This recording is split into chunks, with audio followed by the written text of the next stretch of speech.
à l'heure où nous tenons le présent point de presse, il n'est possible, ni à sa famille, ni à nous-mêmes, ses avocats, de savoir où et dans quel état se trouve M. Olivier Bokor, sans doute privé d'aliments, mais je vous le dis, et surtout de ses médicaments. Or, notre droit positif proscrit l'arrestation et la détention arbitraire en même temps qu'il garantit à toute personne privée de liberté dans le cadre d'une procédure judiciaire le droit de constituer avocat, de se faire examiner par un médecin de son choix, d'informer et de recevoir un membre de sa famille. Cette violation flagrante des dispositions élémentaires de la procédure pénale se produisent dans un contexte où M. Bokor ne fait l'objet d'aucune procédure judiciaire, pas plus qu'il n'a été visé auparavant, ni par une convocation, encore moins par un mandat d'amener ou d'arrêt. Ces dérives particulièrement graves qui se répètent dans notre état de droit surviennent, une fois encore, en violation de la Constitution, des lois internes, ainsi que des conventions régionales et internationales auxquelles notre pays est parti. La récurrence de ces faits et l'apathie de l'appareil judiciaire questionnent notre état ou notre relation à l'état de droit et à l'ancrage démocratique dans notre pays. C'est pourquoi nous, avocats de M. Olivier Bokor, 1. Dénonçons son enlèvement par des hommes en armes dans la nuit du 23 au 24 septembre 2024. 2. Dénonçons la violation flagrante des fondamentaux de l'état de droit, toute chose de nature à transformer notre pays en un état sans loi et à hypothéquer son attractivité. 3.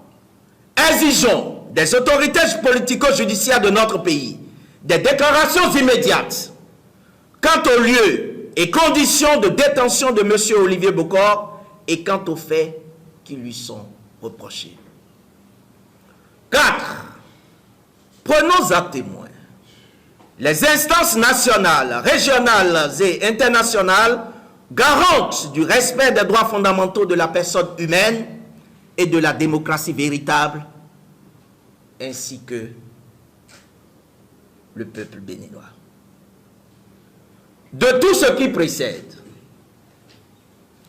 il découle nécessairement la nullité absolue de toutes les procédures initiées à l'encontre de M. Bokor, Omeki et Tévoyeur. Voilà pourquoi nous exigeons, ici et maintenant, sa mise en liberté immédiate, tirée du caractère arbitraire de son enlèvement. L'État vient de prendre une bonne décision et il faut féliciter ça. Quand c'est bon, il faut féliciter. Parce que beaucoup de rapports ont prouvé que les prisons sont trop restreintes et ne respectent pas les conditions de dignité humaine et des valeurs humaines. Et vieux considérant que le Bénin a souscrit aux organisations internationales dans le monde et à l'ONU en particulier parce que l'ONU c'est le sommet des institutions dans le monde entier. Donc le Bénin et le gouvernement béninois viennent de prendre une bonne mesure de construire plus de prisons pour permettre un peu aux prisonniers dans les prisons que leurs conditions de dignité, de vie sociale soient un peu respectées. Seulement, il faut rappeler que la prison, ce n'est pas un hôtel 5 étoiles. C'est très important de rappeler ça. Si vous violez la loi, vous avez un comportement hors la loi. Et pourquoi vous voulez une vie de confort en prison? Pourquoi voulez-vous une vie de confort en prison? Si vous, sciemment, vous savez que vous avez violé la loi, vous avez tué quelqu'un, vous avez structuré quelque chose qui ne vous appartient pas, qu'on appelle vol, et que vous vous retrouvez de l'autre côté, pourquoi réclamez-vous une vie de confort? Moi, je suis contre une vie de confort en prison. Mais il faut améliorer cela. Oui, à ce niveau, c'est le social. À ce niveau, c'est le social. À ce niveau, c'est l'humanitaire. Je crois que l'État doit faire l'effort au niveau des juges de faire en sorte que les dossiers au niveau des prisons, au niveau des régisseurs, soient beaucoup vite traités. Et ça aussi, ça nécessite des moyens, ça nécessite de budget. Donc ça là, par exemple, le régisseur, le ministre de la Justice peut faire un dossier, une communication au Conseil des ministres pour demander les aides internationales pour pouvoir régler le problème social et humanitaire des droits de l'homme, des prisonniers qui n'ont pas les moyens, qui ne sont pas écoutés par les tribunaux parce qu'ils n'ont pas d'avocat. Je crois que la prison aujourd'hui, vu l'évolution du monde, il faut permettre aux prisonniers d'apprendre un métier en prison. Je crois que l'État doit faire cette réforme-là pour faire plaisir aux prisonniers depuis la prison d'apprendre un métier. Les métiers de main, de l'artisanat, la mécanique auto, vitrier, la plomberie, le maçon, tout ça là. Donc ça serait bien que l'État crée une structure en prison qui forme les prisonniers qui souhaiteraient apprendre un métier. Et quand on dit conditions de vie en prison, bon, c'est vrai, et quand on regarde la pression qui nous est faite aujourd'hui par les droits de l'homme, par des institutions internationales, je crois que c'est faire en sorte que le prisonnier dorme bien quand même quand la nuit tombe, comme tout le monde au dehors. Que dans la prison, le prisonnier mange à sa faim. Bon, pas trop à sa faim, qu'il ait le minimum. Parce que, comme je l'ai dit, la prison ne doit pas être un hôtel de 5 étoiles. Hein? Qu'au moins, quand le prisonnier est malade, qu'on puisse lui permettre de se soigner. Je crois que si ça là c'est rempli, je crois qu'on va y venir. Hein. Toutes ces propositions qui se font vont être adoptées par le gouvernement, par la rupture, et ils vont améliorer. Même si un autre gouvernement arrivait, un autre chef d'État arrivait, ça va se faire. Le Bénin progresse. Dans tous les secteurs, le Bénin progresse, le Bénin avance. Le Bénin avance et dans ce secteur, quand même, le Bénin va faire des efforts puisque le gouvernement vient de lancer la construction des prisons. On ne fait que s'en féliciter et demander à ce que ça se fasse pour que, dans ce sujet, dans ce domaine, que le monde international ne nous reproche plus rien. C'est mon opinion. La France, le pays colonisateur, et ce qui se passe aujourd'hui en France, il y a un climat politique qui est un peu délétère. Délétère dans le sens où le pouvoir en place aujourd'hui n'a pas une majorité. Mais néanmoins, toutes ces forces-là réunies, il y a eu le gouvernement qui est quand même né récemment. Dans le week-end, le gouvernement a eu 38 ministres. Mais depuis les Hollande, ça a commencé parce que Macron a fait des raccourcis et il était le ministre de François Hollande. Mais il a fait des raccourcis, fait de machin et est devenu subitement président de la République.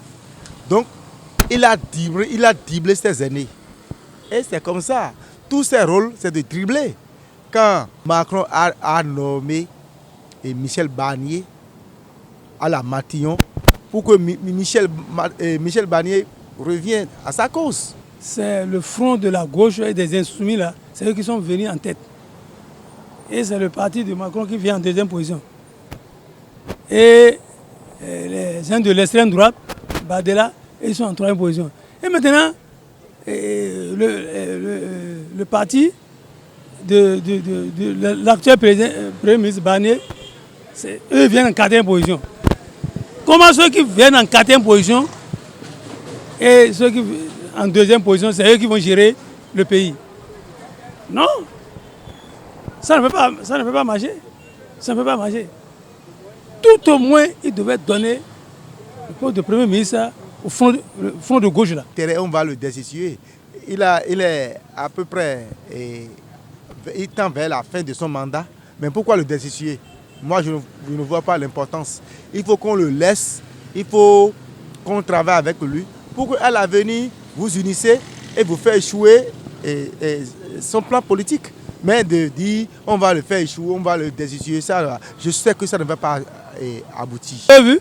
Tout ça là, tu les as laissés. Et toi, il a joué au malin là, et tout ça là, pour aller placer ceux qui sont venus en quatrième position. Vous avez vu? Et c'est lui, il est président de la République. Vous avez vu, les cinq droits, le parti de Badela, ils ne sont pas d'accord avec le Front gauche. Le gouvernement là, il il y aura une motion de censure, on va le bouter dehors. Barnier là. Mais avec son expérience qu'il a, tout ça là. La destitution d'une institution. Le chef de l'État est une institution. L'Assemblée nationale est une institution. Ça va devenir quoi demain quand on aura la destitution du chef de l'État? Je me demande si la France insoumise, elle est sérieuse. Aujourd'hui, la France est en train de mener une politique que nous, Africains, nous n'avons jamais connu de la France, ce problème politique. Et je dis bien, nous n'avons pas connu ces péripéties politiques que nous sommes en train de voir en France. Ça veut dire que les choses changent. Mais pour moi, citoyen lambda africain, je me dis, quand vous ne comprenez pas trop français, on parle l'autre langue qui dit « où est ainsi ».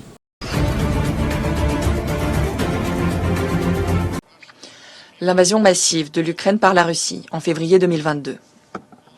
Après l'annexion illégale de la République autonome de Crimée et de la ville de Sébastopol, il y a 10 ans, constitue une violation manifeste de ces principes. Et les populations civiles continuent d'en payer le prix. Le nombre de morts ne cesse d'augmenter. Près de 10 millions de personnes ont fui leur foyer. Les attaques systématiques contre les hôpitaux, les écoles, les supermarchés ne font qu'amplifier la douleur et la détresse. Les coupures de courant et les dommages causés à ces infrastructures ont plongé des millions de personnes dans l'obscurité. Je condamne fermement toutes les attaques contre les civils et les installations civiles, où qu'elles se produisent. Et qui qu'en soient les auteurs, elles doivent cesser immédiatement. Je reste profondément préoccupé par la sécurité, les besoins humanitaires et les droits humains fondamentaux des personnes résidant dans les régions occupées. Monsieur le Président, malgré d'immenses défis, l'Organisation des Nations Unies reste pleinement engagée, représentant la plus grande présence internationale en Ukraine. Rien que cette année, en coopération avec nos partenaires, nous avons apporté une aide vitale à plus de 6,2 millions de personnes. Mais nous avons besoin du soutien de la communauté internationale. 15 millions de personnes en Ukraine ont besoin d'aide humanitaire. Et plus de la moitié d'entre elles sont des femmes et des jeunes filles. Cependant, à l'approche de l'hiver, moins de la moitié de notre plan d'intervention humanitaire pour 2024 est financé. J'exhorte les donateurs à nous aider à poursuivre notre travail vital sur le terrain. Nous assistons également le gouvernement ukrainien dans ses efforts de redressement économique et de reconstruction. Cela comprend l'accès aux services de base et la restauration des capacités de production d'énergie de l'Ukraine. Ces dernières semaines, nous avons vu une recrudescence de rhétorique incendiaire et d'incidents autour des sites nucléaires, en particulier à la centrale nucléaire de Zaporijia et, de façon inquiétante, à la centrale nucléaire de Koursk, dans la Fédération de Russie. Je félicite l'Agence internationale de l'énergie atomique, notamment pour sa présence essentielle sur les sites nucléaires ukrainiens, afin de contribuer à garantir la sûreté et la sécurité nucléaire. J'appelle toutes les parties à agir de manière responsable et à éviter toute déclaration ou action susceptible de déstabiliser davantage une situation déjà incendiaire. Monsieur le Président, 2 ans et demi après l'invasion à grande échelle de l'Ukraine, plus de 11 000 civils ont été tués. Plus cette guerre tragique se prolonge, plus le risque d'escalade et de débordement est grand. Cela n'affecterait pas seulement la région, mais aggraverait les tensions et les divisions mondiales à un moment où notre monde a désespérément besoin de plus de coopération et d'action collective. Nous devons mettre fin aux souffrances et briser le cycle de la violence dans l'intérêt du peuple ukrainien, du peuple russe et du monde entier. L'initiative de la mer Noire et les échanges de prisonniers de guerre nous le rappellent. Lorsqu'il y a une volonté politique, la diplomatie peut réussir, même dans les heures les plus sombres. Bien que la paix puisse aujourd'hui paraître hors de portée, les nombreux appels au dialogue représentent une lueur d'espoir. Intensifions donc nos efforts pour aboutir à la paix en Ukraine. Une paix juste, totale et durable. Une paix conforme à la Charte des Nations Unies, au droit international et aux résolutions de l'Assemblée générale. L'Organisation des Nations Unies soutiendra tout effort en ce sens et je vous remercie.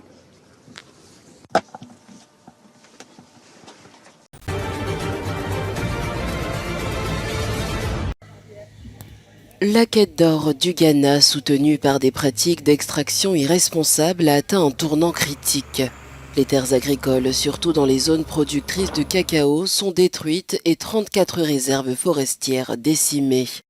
Selon la Ghana Water Company, 60% des cours d'eau sont contaminés avec une turbidité atteignant 14 000 NTU, bien au-delà de la capacité de 2000 NTU. La société civile, les syndicats et les leaders religieux appellent à l'annulation des licences minières. Lorsque vous partez en guerre et que vous empoisonnez l'eau de votre ennemi, c'est un crime de guerre. Si les responsables refusent d'agir, le président doit agir.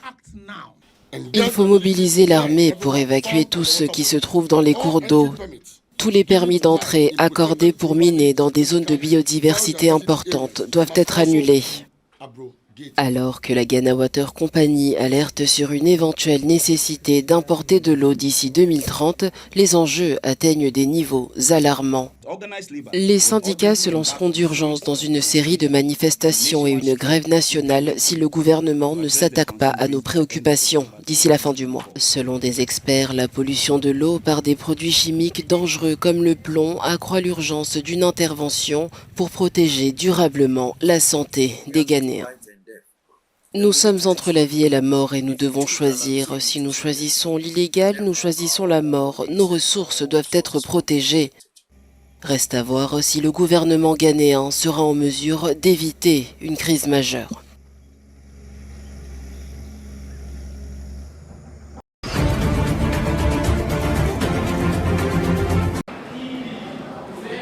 Depuis l'apparition de la variole du singe au Burundi en juillet dernier, la propagation de cette maladie virale est particulièrement préoccupante chez les plus jeunes. Les écoles, lieux de rassemblement par excellence, sont devenues des foyers de contagion. Dès la rentrée, l'UNICEF a lancé un appel urgent pour financer des actions de prévention et de lutte contre ce virus dans les établissements scolaires de Bujumbura. Je leur ai interdit de se saluer par la main, s'embrasser. Quand ils se mettent en ligne devant le drapeau, ou je ne sais pas, en s'alignant comme ça, ils doivent chaque fois faire de la distance pour éviter de toucher s'ils sont amis. Et puis en plus, ils doivent se laver les mains. Le Mpox, anciennement appelé variole du singe, est une maladie virale transmise par contact physique provoquant fièvre et lésions cutanées. Elle peut parfois être mortelle. Le directeur de cette école s'efforce d'informer et de rassurer au mieux les jeunes élèves encore marqués par la vue des images des personnes malades. On nous a montré des photos de personnes qui sont déjà atteintes de la maladie. Et quand vous montrez cela, même aux enfants, ils disent « Oh, c'est très dangereux ». Le Burundi est le deuxième pays le plus touché par la variole du singe. Selon l'UNICEF, 2/3 des cas enregistrés dans le pays sont des patients âgés de 19 ans ou moins. 1489 cas suspects ont été recensés au Burundi. Aucun décès n'a encore été signalé.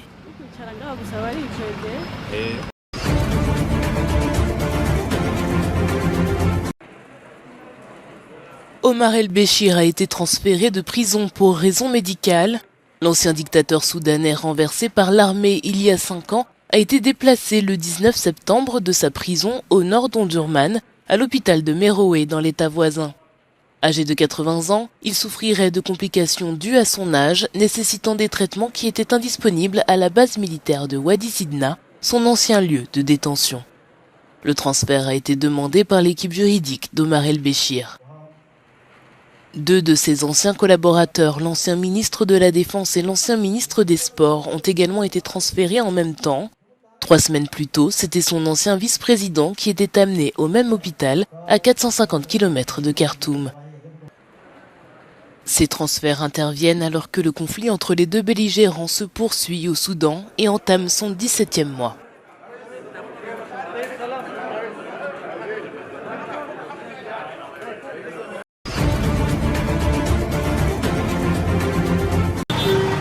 Le 24 septembre à Bamako, Reporters sans frontières et plus de 500 radios communautaires ont lancé un appel pour la protection du journalisme local au Sahel. Cette région, en proie au terrorisme, est devenue dangereuse pour les médias. Enlèvements, assassinats et disparitions se multiplient contre les journalistes ces dernières années. Cette insécurité a conduit à la fermeture de nombreuses radios communautaires dont le rôle est pourtant essentiel, informer et sensibiliser la population. La détérioration de la situation sécuritaire a également mis les journalistes et animateurs sous forte pression, les obligeant à s'auto-censurer pour préserver leur sécurité, ajoute RSF. Face à cette crise, Reporters sans frontières recommande, entre autres, que les crimes commis contre les journalistes fassent l'objet d'enquêtes approfondies. L'ONG réclame également la libération des journalistes toujours retenus en captivité et la reconstruction des locaux de radio communautaires détruits.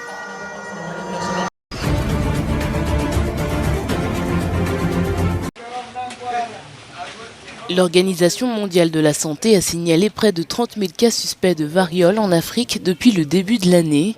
La plupart d'entre eux ont été découverts en République démocratique du Congo où les tests sont épuisés. Le rapport de l'OMS affirme que plus de 800 personnes sont décédées des suites d'un cas suspect de variole sur le continent au cours de cette période. Le Burundi, voisin du Congo en Afrique centrale, a également été touché par une épidémie croissante. Au total, plus de 2000 cas confirmés ont été signalés dans le monde pour le seul mois d'août, soit le nombre le plus élevé depuis novembre 2022 selon l'OMS. Samedi, le Fonds de lutte contre les pandémies de la Banque mondiale a annoncé qu'il accorderait 128,89 millions de dollars à 10 pays africains pour les aider à lutter contre l'épidémie.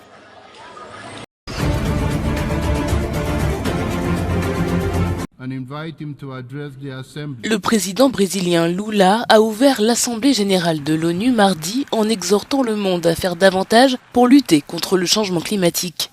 Le chef d'État a déploré le sens des priorités de certains dirigeants, constatant le montant des dépenses engendrées par certains conflits armés qui se poursuivent en dépit du droit international. Ces ressources investies dans les guerres auraient pu être utilisées pour lutter contre la faim et s'attaquer au changement climatique. Et ce que nous voyons, c'est une augmentation des capacités de guerre. L'utilisation de la force sans respecter le droit international devient la norme. Nous assistons à 2 conflits simultanés qui risquent de se transformer en une confrontation généralisée.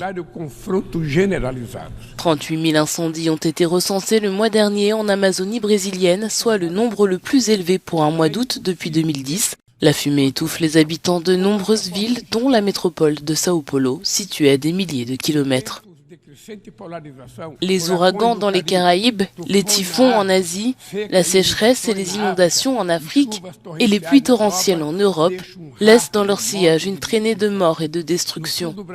Dans le sud du Brésil, nous avons connu la plus grande inondation depuis 1941. L'Amazonie connaît la pire sécheresse depuis 45 ans. Les feux de forêt se sont propagés dans tout le pays et ont déjà dévoré 5 millions d'hectares. Le président Lula a proposé des sanctions plus sévères pour les auteurs d'atteintes à l'environnement. Il s'agit de la 79e session de l'Assemblée générale des Nations unies. Les 193 États membres de l'ONU ont notamment voté dimanche pour l'adoption d'un texte destiné à réformer les institutions internationales.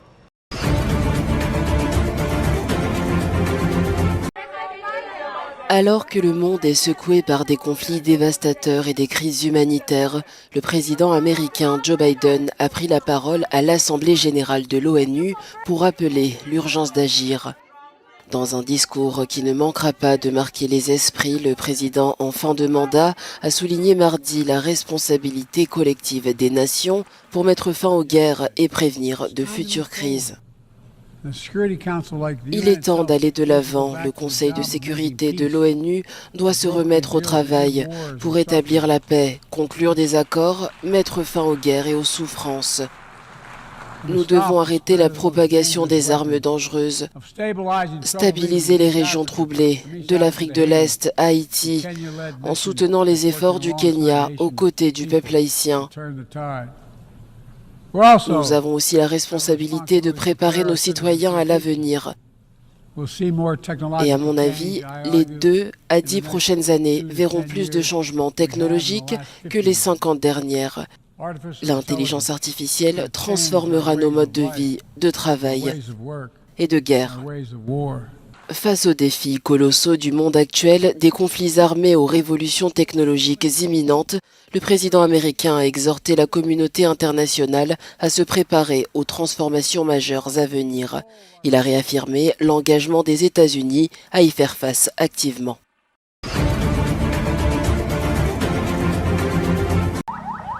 Le Liban a subi lundi l'une des journées les plus meurtrières de son histoire avec près de 500 morts causés par les frappes israéliennes. Face à cette escalade, Joseph Borrell, vice-président de la Commission européenne, a tiré la sonnette d'alarme, avertissant que le conflit entre Israël et le Hezbollah risquait de dégénérer. L'intensité des combats avec les bombardements des deux côtés, chacun a sa propre responsabilité. Mais nous voyons comment les civils au Liban paient un prix intolérable, inacceptable. Nous parlions de 500 personnes tuées et de 4400 personnes blessées. C'est quelque chose qui échappe à toute considération concernant les victimes civiles. Et encore une fois, la Convention de Genève est violée en raison de l'utilisation d'explosifs à distance sans prendre en compte l'environnement dans lequel ils explosent. La guerre en Ukraine était également à l'ordre du jour avec le haut diplomate exprimant sa crainte que la Russie cible les infrastructures énergétiques ukrainiennes avant l'hiver. Pour soutenir l'Ukraine, nous avons proposé à la Commission de mobiliser jusqu'à 35 milliards d'euros pour un appui militaire et économique qui doivent aller de pair. Il est inutile de fournir un générateur aujourd'hui s'il est détruit le lendemain. Ce n'est pas juste détruire et remplacer. Nous ne pouvons pas tout remplacer, car ce serait un processus sans fin. Joseph Borrell a salué la riposte de l'Ukraine. Il a annoncé que le G7 examinera bientôt l'utilisation d'armes à longue portée.